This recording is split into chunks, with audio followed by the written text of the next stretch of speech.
Hello. I'm very excited about this because I'm in the middle of watching the HBO Chernobyl series. Have you seen it? It's so scary and intense.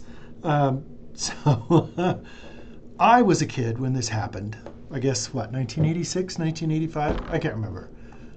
So what you can do is this is like such a big moment in the history of the world that you can look at it from social policy to nuclear engineering to like international law, politics, medicine. There's like all these different approaches. So let me show you how you would do that.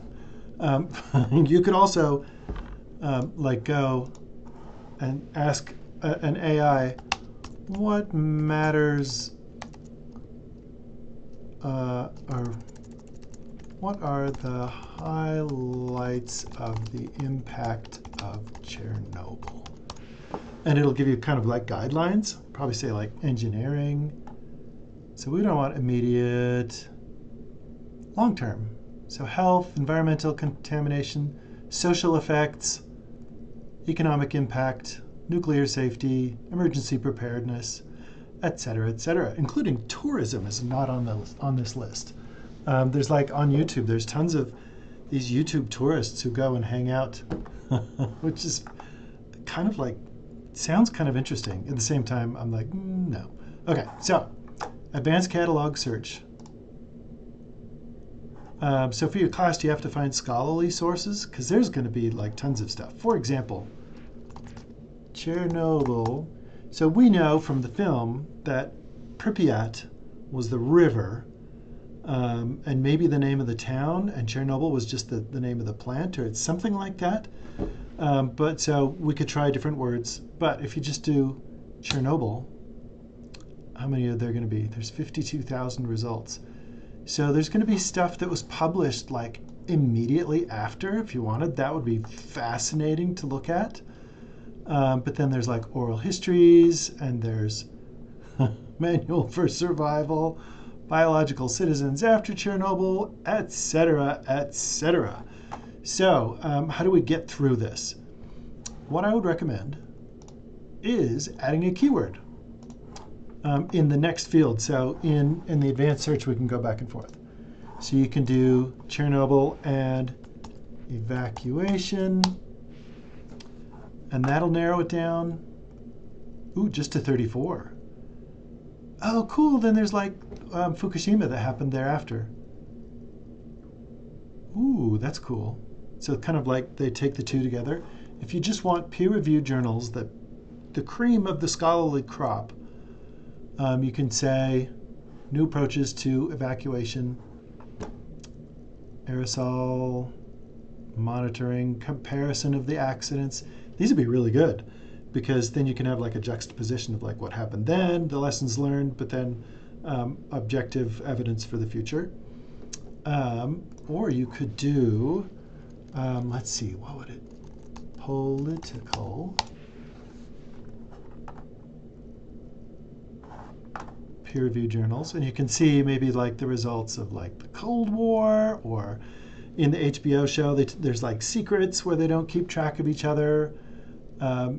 There could also be debate or argument or rhetoric, if you wanted to get specifically into like what people were arguing about. Again, the peer-reviewed journals. We have a lot of books and we have a lot of newspapers and magazines.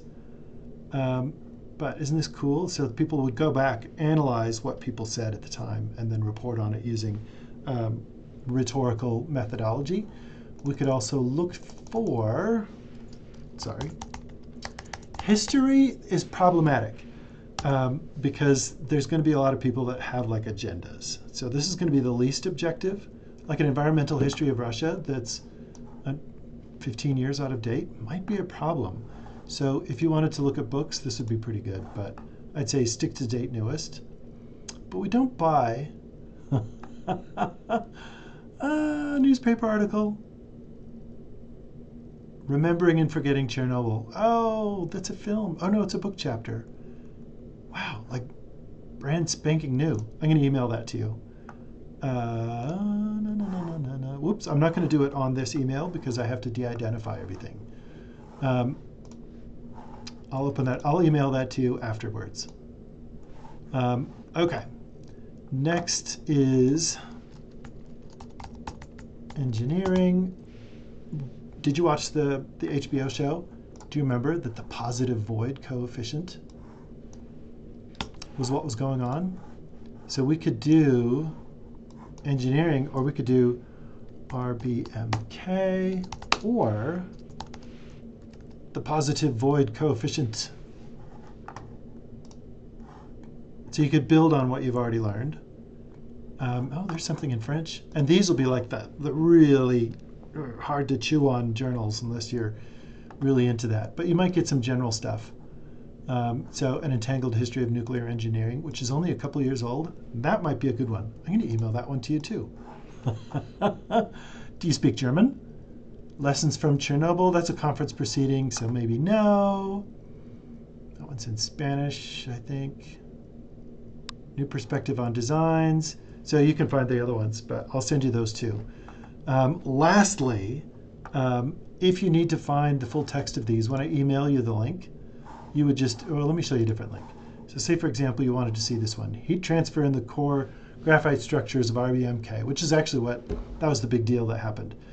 When you click on this, mine's not working, so I have to open it up in a new window. When you get into this, what we call the record level, and now it's not going to open, you can grab a citation. You can email it to yourself. You can email a link to yourself that doesn't last very long, despite the fact that it's a permalink. But I think if you go through, you can find things from the first part of the abstract. But if you want to see it, look for a link that's like download PDF. Back to safety. No, proceed. And you can typically run into the full text article. I'll send you the articles for the other two that I found, but this is how you would get a hold of it. Scholarly articles are not going to be straightforward read from beginning to end, but you're going to get the main gist of it at the beginning, and then the rest of it's going to be like graphs and diagrams and incredible mathematical equations and things like that. So if you don't quite get what you're looking for at the very beginning of it, like the first page or so, you can move on to another article. Okay? Oh, one last treat. Did you see the HBO show? I've always wondered how they got their music. And then I found Sven, the symphonic gong master, playing this symphony-style gong. Listen to this.